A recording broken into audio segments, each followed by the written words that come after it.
আমরা আগের দিন পড়াশোনা অ্যাস্ট্রোলজি শুরু করেছিলাম, যে আমরা বলেছিলাম যে একটা সেকশন ঘরে বসে অ্যাস্ট্রোলজি, অর্থাৎ যারা ইউটিউব ভিউয়ার্স আছে বা আছেন তারা প্রত্যেকেই ইউটিউবের মাধ্যমে ঘরে বসে অ্যাস্ট্রোলজি শিখতে পারে।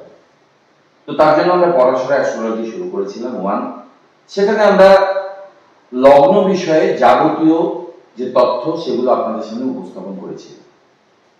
আজকে আমরা পড়াশোনা অ্যাস্ট্রোলজির পার্ট 2 সেকশনটাতে আসব। এই সেকশনে আমরা কোন একটি ব্যক্তির রাশি এবং নক্ষত্র কিভাবে নির্ণয় করা হবে সেই বিষয়ে আমরা বিশ্লেষণ করব। তো আমরা জানি যে অ্যাস্ট্রোলজিতে 27টা নক্ষত্র আছে। সেই 27টা নক্ষত্র আমাদের এই বোর্ডে লেখা আছে।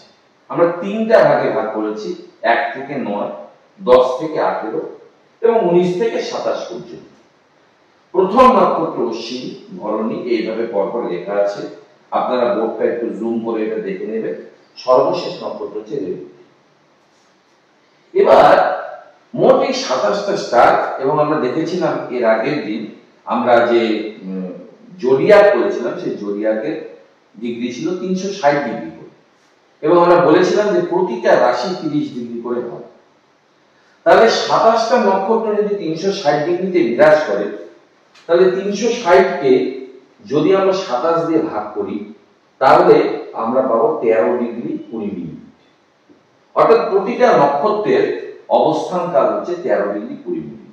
এবং আমরা ম্যাথমেটিক্স আর একটা নিয়ম জানি যে 60 ডিগ্রিতে 60 মিনিটে 1 ডিগ্রি হয়। এবার এই যে অশ্বিনী নক্ষত্র যেটা আছে, সেই অশ্বিনী নক্ষত্র হচ্ছে প্রথম 13 ডিগ্রি 20 মিনিট কোন রাশি? মেষ রাশিতে অবস্থান করে। 13 ডিগ্রি 20 মিনিট হয়ে গেল। এরপর ভরণী, ভরণীও 13 ডিগ্রি 20 মিনিট মেষ রাশিতেই অবস্থান করছে। তাহলে মেষ রাশিতে হয়ে গেল 13 ডিগ্রি আর 13 ডিগ্রি 26 ডিগ্রি 20 মিনিট আর 20 মিনিট 40 মিনিট। তাহলে আর 30 ডিগ্রি হতে বাকি থাকলো 3 ডিগ্রি 20 মিনিট। এই যে কৃত্তিকা নক্ষত্র, এখানে থাকবে 3 ডিগ্রি 20 মিনিট মেষ রাশি, প্লাস তাহলে বাকি থাকছে কত? 10 ডিগ্রি, কারণ মোট 13 ডিগ্রি, তার মধ্যে 3 ডিগ্রি 20 মিনিট হয়ে গেছে। তাহলে আরো 10 ডিগ্রি, এটা থাকবে বৃষ রাশি। হয়ে গেল। এখানে আমি 3 ডিগ্রি 20 মিনিট লিখলাম, এখানেও 13 ডিগ্রি 20 মিনিট লিখলাম। অ্যাকচুয়ালি এখানে সেটা হবে 13 ডিগ্রি 20 মিনিটের পর থেকে 26 ডিগ্রি 40 মিনিট, এবং 26 ডিগ্রি 40 মিনিটের পর থেকে 30 ডিগ্রি। এই মেষ রাশি কমপ্লিট হলো। তারপর 10 ডিগ্রি বৃষতে চলে যাবে কৃত্তিকা নক্ষত্র। এরপর আমরা চলে যাব নেক্সট রোহিণী, সেটা আবার 13 ডিগ্রি 20 মিনিট। তাহলে বৃষ 10 ডিগ্রি আর 13 ডিগ্রি মানে 23 ডিগ্রি 20 মিনিট গেল। এখন একটা বৃষতেই আছে। তাহলে বৃষতে 23 ডিগ্রি 20 মিনিট অলরেডি হয়ে গেল। তাহলে বৃষ 30 ডিগ্রি, তাহলে বাকি থাকলো 6 ডিগ্রি 40 মিনিট। অর্থাৎ এটা 10 ডিগ্রির পর থেকে যে 13 ডিগ্রি 20 মিনিট, অর্থাৎ মোট 23 ডিগ্রি 20 মিনিট হয়ে গেছে। তাহলে 23 ডিগ্রি 20 মিনিটের পর থেকে বাদ বাকি 30 ডিগ্রি, অর্থাৎ 6 ডিগ্রি যে 40 মিনিট, সেই 6 ডিগ্রি 40 মিনিট বৃষ মৃগশিরা নক্ষত্রে পড়ছে। আর 13 ডিগ্রি 20 মিনিট থেকে যদি 6 ডিগ্রি 40 মিনিট বাদ দেওয়া যায়, তাহলে 6 ডিগ্রি 40 মিনিট হয়। ওই বাদ বাকি 6 ডিগ্রি 40 মিনিট সেটা থাকবে বৃষর পরে মিথুন রাশি। হয়ে গেল। এরপর থাকলো আরিদ্রা নক্ষত্র, এর 13 ডিগ্রি 20 মিনিট হবে। 6 ডিগ্রি 40 মিনিটের পর থেকে যদি 13 ডিগ্রি 20 মিনিট যোগ করি তাহলে হয়ে যাবে 20 ডিগ্রি। তাহলে 20 ডিগ্রি মিথুন পর্যন্ত এটা থাকবে। তাহলে মিথুনের 20 ডিগ্রি হয়ে গেছে। তাহলে মিথুনের বাকি আছে আরো 10 ডিগ্রি। তাহলে 20 পর থেকে 10 মানে 30 ডিগ্রি। তাহলে 30 ডিগ্রি মিথুন মানে এখানে 10 ডিগ্রি গেল, আর বাদ বাকি থাকলো 3 ডিগ্রি 20 মিনিট। তাহলে 3 ডিগ্রি 20 মিনিট, এটা কোন রাশি? মিথুনের পরে যেটা আসবে সেটা হচ্ছে কর্কট রাশি।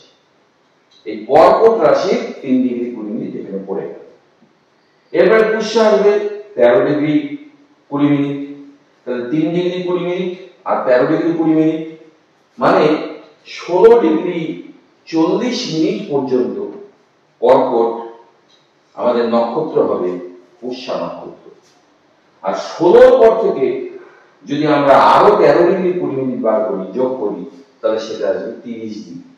তাহলে 30 ডিগ্রি সেই কর্কট পর্যন্ত আমাদের আসবে অশ্লেষা নক্ষত্র।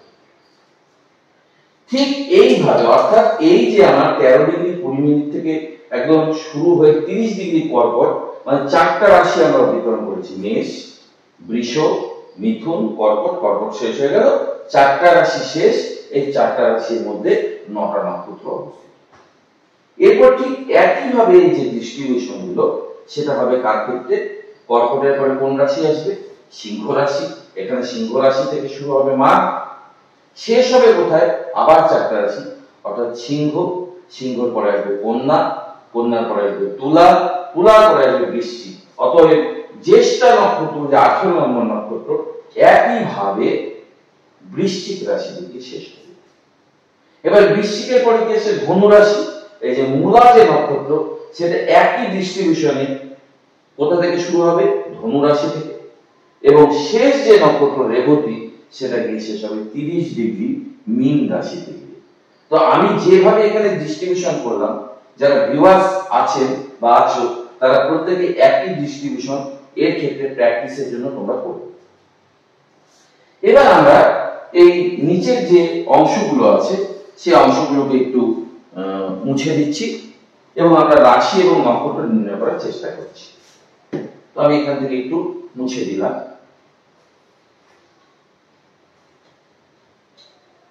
এবার দেখা গেল কোন একজন ব্যক্তি, সে ব্যক্তির আমরা জন্মছক অঙ্কন করছি।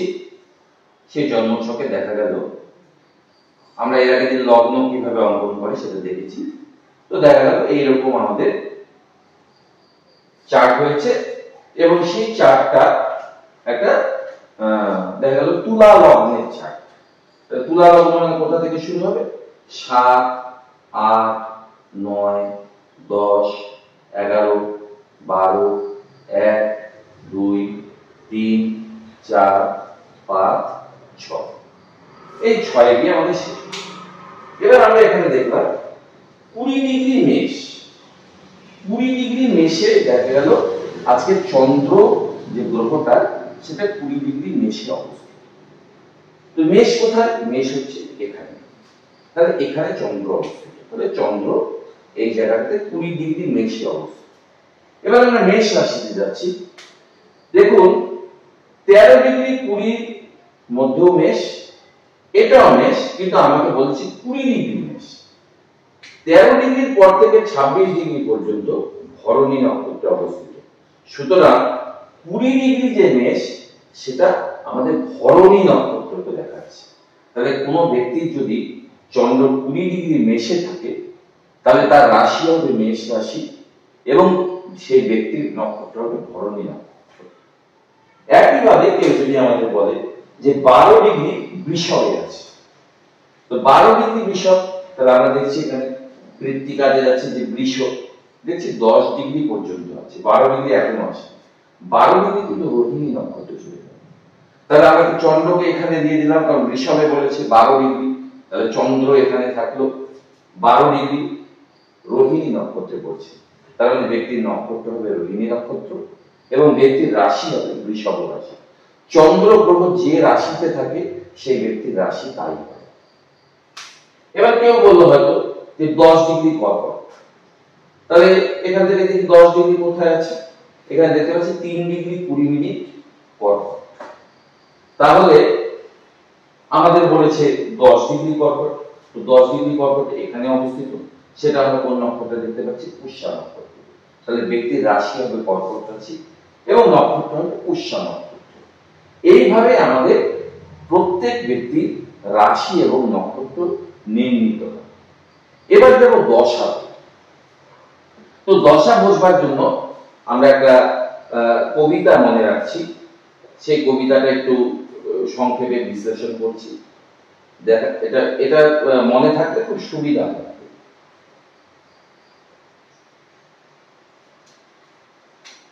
আমরা মনে রাখবো কবিতাটা এভাবে: কে সু আ চম ভৌ রা জি স গু। কেশু আচম ভৌ রাজি সগু।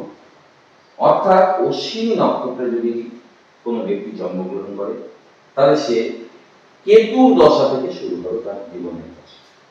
যদি ভরণীতে শুরু হয় তাহলে শুতে শুক্র থেকে শুরু হবে। কৃত্তিকা হলে মানে আদিত্য মানে সূর্য গ্রহ থেকে শুরু হবে। রোহিণীতে কারো ব্যক্তির জন্ম হবে চম অর্থাৎ চন্দ্র থেকে শুরু হবে। মৃগশিরাতে যদি কেউ জন্মগ্রহণ করে ভৌ, ভৌ মানে ভূমির কারক যেহেতু মঙ্গল, তাই ভৌ দ্বারা মঙ্গলকে বোঝানো হয়। আরিদ্রা নক্ষত্রে যদি কেউ জন্মগ্রহণ করে রাতে আপনারা বুঝতেই পারছেন রাহু নক্ষত্র থেকে শুরু হবে। পুনর্বাসু, পুনর্বাসু দেখা যাচ্ছে জি মানে জীব, জীব যেহেতু বৃহস্পতি হচ্ছে জীব দেহের কারক, তাই বৃহস্পতির নক্ষত্র মানে বৃহস্পতির দশা থেকে জীবন শুরু হবে। পুষ্যা, পুষ্যাতে দেখা যাচ্ছে স অর্থাৎ শনি, তাহলে শনির যে দশা সেখান থেকে জীবন শুরু হবে। আর অশ্লেষা হচ্ছে বুধ, একইভাবে বুধের দশা থেকে জীবন শুরু হবে। তো আমরা যেভাবে ডিস্ট্রিবিউশন করলাম, আজকে আমরা অশ্বিনী থেকে অশ্লেষা অবধি ডিস্ট্রিবিউশন করেছি। আমরা ভিউয়ারদের কাছে অনুরোধ করব যে এরপরে যে 18টা নক্ষত্র সেটা সম্পর্কে আপনারা একইভাবে কিছু তৈরি করবেন, কিভাবে ডিগ্রিগুলো বিভেদ হচ্ছে, কিভাবে তাদের দশা পড়ছে, এবং কয়েকটা ডিগ্রি যেমন আমরা যদি করি যে 27 ডিগ্রি 20 মিনিট লিও এই ব্যক্তির নক্ষত্র কি হবে এবং তার রাশি কি হবে এবং তার ছক কিভাবে আমরা অঙ্কন করব। যদি ব্যক্তি তুলা লগ্নের ব্যক্তি হয় তাহলে কিভাবে তার ছক অঙ্কন করব সেটা আপনাদের একটা হোম টাস্ক দিয়ে দিচ্ছি। অবশ্যই সবাই কমেন্টস করবেন এবং কমেন্টসে জানাবেন যে আপনারা কিভাবে নির্ণয় করলেন। আপনাদের কমেন্টসের আশায় থাকলাম। আজকে এই